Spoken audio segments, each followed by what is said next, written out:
अजय और अंजलि के दो बच्चे थे, एक बेटी और एक बेटा।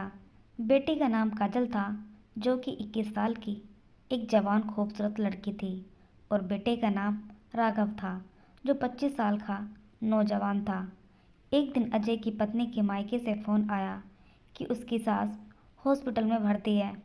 अजय और उसकी पत्नी अंजलि तुरंत हॉस्पिटल के लिए निकल गए, मगर उनके दोनों बच्चों के एग्ज़ाम थे, इसलिए उन्होंने काजल और राघव को घर पर ही छोड़ दिया और कहा, तुम दोनों साथ में रहकर अपने एग्ज़ाम की तैयारी करो, हमें वहाँ 1-2 दिन लग भी सकता है। क्योंकि अंजलि के मायके में उसकी माँ की देखभाल करने वाला कोई नहीं था। काश उसके मम्मी पापा उस दिन नानी के घर न गए होते तो काजल इतना बड़ा कदम न उठाती। अब आप भी सोच रहे होंगे कि ऐसा क्या हुआ जो काजल ने इतनी गंदी हरकत की। दरअसल काजल की 12वीं की परीक्षा थी और बड़ा भाई नौकरी की तैयारी कर रहा था। उसका भी एग्ज़ाम होने वाला था। माँ बाप ने दोनों को घर पर ही छोड़ दिया और खुद हॉस्पिटल के लिए निकल गए। अब काजल भी अपनी परीक्षा की तैयारी में व्यस्त हो गई और बड़ा भाई तो वैसे ही कमरे में घंटों अपनी परीक्षा की तैयारी करता था।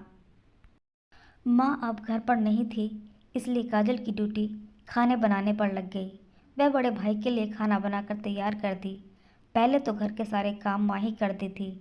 आज मम्मी और पापा को गए 2 दिन ही हुए थे। एक दिन की बात है, रात को राघव घर आया, अपने रूम का दरवाज़ा खोला और किसी को अपने रूम के पीछे वाले दरवाजे से बुलाकर उसे रूम में बिठाकर सीधा रसोई में आया। काजल अपने कमरे में बैठकर पढ़ाई कर रही थी। उसने देखा कि राघव किचन में चाय बना रहा था। काजल ने अपने भाई को चाय बनाते देख बोली, भाई लाइए, मैं बना देती हूँ। राघव बोला ठीक है, और यह कहकर वो अपने रूम में चला गया। काजल ने चाय बनाकर तैयार कर दी और अपने भाई के रूम की तरफ चल दी। काजल ने रूम का दरवाज़ा खटखटाया तो राघव ने दरवाज़ा खोला और चाय की प्लेट ले ली। काजल चाय देकर मुड़ी ही रही थी कि मुड़ते हुए उसकी नज़र अपने भाई के रूम में पड़ी, तो उसको ऐसा महसूस हुआ कि कमरे के अंदर कोई लड़की है। यह देखकर काजल चौंक गई। उसने राघव को कुछ महसूस नहीं होने दिया। बाद में राघव ने अपने रूम का दरवाज़ा बंद कर लिया। काजल को अपने भाई पर थोड़ा शक हुआ। उसने चुपके से तिरछी नज़रों से कमरे में झांक कर देखा, लेकिन कुछ दिखाई नहीं दे रहा था। राघव ने अपने दरवाजे की कुंडी अंदर से बंद कर ली थी। काजल जब किचन में गई तो उसका दिल ज़ोर ज़ोर से धड़क रहा था कि हमारे घर में यह अजनबी लड़की कौन है और वह मेरे भाई के कमरे में क्या कर रही है। किचन भाई के कमरे के बगल में ही था, पर थोड़ी देर में ही काजल ने अपने आप को समझाया कि शायद मेरी नज़रों का यह धोखा होगा। ऐसा कैसे हो सकता है कि भाई के रूम में कोई लड़की हो। काजल जितना अपने आप को समझाने की कोशिश करती, उतना ही उसके दिमाग में उलझनें पैदा हो जाती। काजल ने सोचा कि भाई के रूम में जाकर पूछती हूँ कि उनके कमरे में कौन है। इतने में राघव चाय के कप लेकर रसोई में आया और बोला, मैं और मेरा दोस्त पढ़ाई कर रहे हैं, तुम हमें डिस्टर्ब मत करना। काजल बोली, ठीक है भाई, मैं खाना तैयार कर देती हूँ और आपके रूम में लेकर आती हूँ। राघव बोला, नहीं, मैं खुद लेने आ जाऊँगा, तुम्हें रूम में आने की कोई ज़रूरत नहीं। काजल का शक अब और भी गहरा होता जा रहा था। काजल ने खाना बनाकर तैयार कर लिया। थोड़ी ही देर में उसका भाई खाना लेकर अपने रूम में चला गया और फिर अंदर से रूम का दरवाज़ा बंद कर लिया। काजल रसोई का सारा काम खत्म कर अपने रूम में जा ही रही थी, पर काजल के दिमाग में वह लड़की अटकी हुई थी। भाई के कमरे से गुजरते वक्त अंदर से कुछ आवाज़ें काजल को सुनाई दी। सीढ़ियों से चढ़ते वक्त उसके भाई के कमरे में एक जंगला था। काजल ने सोचा, इस जंगले से झांक कर देखती हूँ। उसने जैसे ही कमरे के अंदर झांक कर देखा तो उसके पैरों तले ज़मीन खिसक गई। उसका शक अब यकीन में बदल गया था। कमरे के अंदर काजल का भाई और वह लड़की ऐसी हालत में थे। काजल ने पहली बार किसी औरत और मर्द को ऐसा करते हुए देखा था। कुछ देर ऐसा देखकर वह सुन पड़ गई और अपने कमरे में जाकर सो गई। कुछ घंटों बाद जोर से आवाज़ होने लगी तो काजल की आंखें खुल गईं। काजल समझ गई। वह जैसे ही रूम से बाहर आई तो उसने देखा, आवाज़ नहीं बल्कि टेलीफोन की घंटी बज रही थी। काजल ने फ़ोन उठाया। काजल के बोलने से पहले ही उधर से एक लड़की की आवाज़ आई और लड़की कहने लगी, राघव, मुझे तुम्हारी याद आ रही है। यह सुनते ही काजल समझ गई कि यह वही लड़की है और वह घर जाने के बाद फ़ोन पर बात करने की कोशिश में है।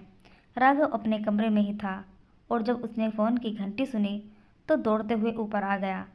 काजल अपने भाई को ऊपर आता देख सोने का नाटक करने लगी। टेलीफोन काजल के कमरे में ही था और जब राघव काजल के कमरे में पहुंचा तो उसने देखा फ़ोन कटा हुआ है और काजल सो रही है। पर काजल सो नहीं रही थी, वह तो सोने का नाटक कर रही थी। राघव ने तुरंत उस लड़की को फ़ोन लगाया और उस लड़की से ऐसी बातें करने लगा जो काजल ने कभी नहीं सुनी थी। वह बातें सुनकर और उसके भाई की ऐसी हरकतें देखकर काजल ने भी अब लड़की से औरत बनना शुरू कर दिया था। अब रात का 1 बज चुका था, लेकिन काजल को नींद नहीं आ रही थी। औरत और मर्द का ऐसे संबंध उसने पहली बार देखा था।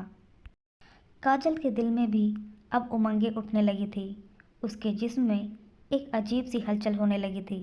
उसने सब कुछ अपनी आंखों से देखा था और कानों से सुना था, पर इतनी कम उम्र के होने के बावजूद उसे कुछ यकीन नहीं हो रहा था। काजल अपने जज्बातों के धारे में बहने लगी थी और अब उसके दिमाग में दिन रात वही बातें गूंजती रहती थी और वह दिन भर अपने भाई के बारे में सोचती रहती थी कि आखिर वह ऐसा करता ही क्यों है। दोस्तों, आप सभी लोग तो जानते हैं कि लड़का हो या लड़की कम उम्र में बहक ही जाते हैं और यह एक ऐसी लत है कि अगर कम उम्र में लग जाए तो वह एक ऐसे जाल में फंस जाता है जो उसे बाहर निकालना बहुत मुश्किल होता है। वह भी अब उसी रास्ते पर चल पड़ी थी जो एक कम उम्र की मासूम लड़की कभी सोच भी नहीं सकती। उसके भाई ने भी अपने माँ बाप के ना होने का खूब फ़ायदा उठाया। वह रोज़ उस लड़की को बुलाता था और पूरी रात उसके साथ खूब मज़े करता था। यह सब देखकर काजल पर भी उसका असर होने लगा था। काजल घर में पूरे दिन अकेले रहती थी और वह अपने दोस्तों से मैगज़ीन लाकर पढ़ा करती थी और वह मैगज़ीन उसकी उम्र से कहीं ज़्यादा रंगीन थी। काजल ने अब अपना सारा समय इन्हीं सब चीज़ों में बिताना शुरू कर दिया था और अब वह काजल की तबाही का रास्ता खुल गया। वह उम्र से ज़्यादा सेहतमंद और हसीन थी। काजल को उसकी बढ़ती उम्र ने भड़का डाला और नए नए रास्ते खोजने लगी जिससे वह अपनी ख्वाहिशें पूरी कर सके। एक दिन काजल घर पर अकेली थी। उसका भाई एग्ज़ाम देने शहर से बाहर गया हुआ था। उसने सोचा क्यों ना मौके का फ़ायदा उठाया जाए। उसने अपने स्कूल के प्रदीप नाम के लड़के को घर बुलाया। प्रदीप पहले से ही काजल को पसंद करता था, लेकिन काजल ने पहले कभी उसे भाव नहीं दिया था। प्रदीप काजल के बुलाने पर उसके घर आ गया। काजल ने उसे पढ़ाई के बहाने अपने रूम में बुलाया और अंदर से दरवाज़ा बंद कर दिया। प्रदीप यह देखकर चौंक गया। उसने प्रदीप को बेड पर बिठाया और अपने कपड़े उतारने की कोशिश करने लगी। प्रदीप ने जब यह देखा तो वह रूम से बाहर आने लगा, पर काजल ने उसको पीछे से कसकर पकड़ लिया और धक्का देकर बेड पर लिटा दिया। काजल की ऐसी हरकतें देखकर उसने काजल के मुंह पर 2 जोरदार तमाचे जड़ दिए और वहां से चला गया, क्योंकि प्रदीप ऐसा इंसान ही नहीं था जो किसी लड़की के साथ गलत करे। वह तो नेक दिल के साथ काजल से प्यार करता था। उसे नहीं पता था कि काजल इस तरह की लड़की निकलेगी। उस दिन के बाद प्रदीप ने काजल से कोई रिश्ता नहीं रखा। अगले दिन काजल के मम्मी पापा घर आ गए थे। अपने मम्मी पापा को उन्होंने कोई शक नहीं होने दिया। सब कुछ सही चल रहा था।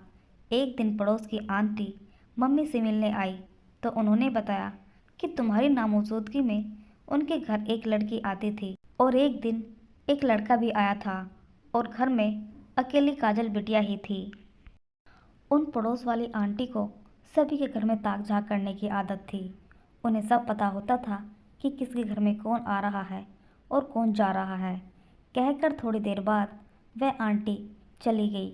उसकी मम्मी ने काजल और राघव को अपने पास बुलाया और उन दोनों पर सवालों की झड़ी लगा दी, लेकिन दोनों कोई भी जवाब ना दे पाए और सिर झुकाए चुपचाप खड़े रहे। अंजलि समझ गई कि उनके बच्चे गलत रास्ते पर चल पड़े हैं, इसलिए उन्होंने अपने दोनों बच्चों की कुछ ही महीनों बाद शादी करा दी ताकि उनकी समाज में कोई बदनामी ना हो। दोस्तों, बच्चों पर संगति का असर बहुत जल्दी पड़ता है, इसलिए हमेशा अपने बच्चों का ध्यान रखें कि वह कैसी संगति में उठते बैठते हैं, ताकि उन्हें सही वक्त पर एक सही राह दिखाया जाए। तो दोस्तों, आप सबको ये कहानी कैसी लगी, कमेंट बॉक्स में लिखकर ज़रूर बताइएगा। धन्यवाद।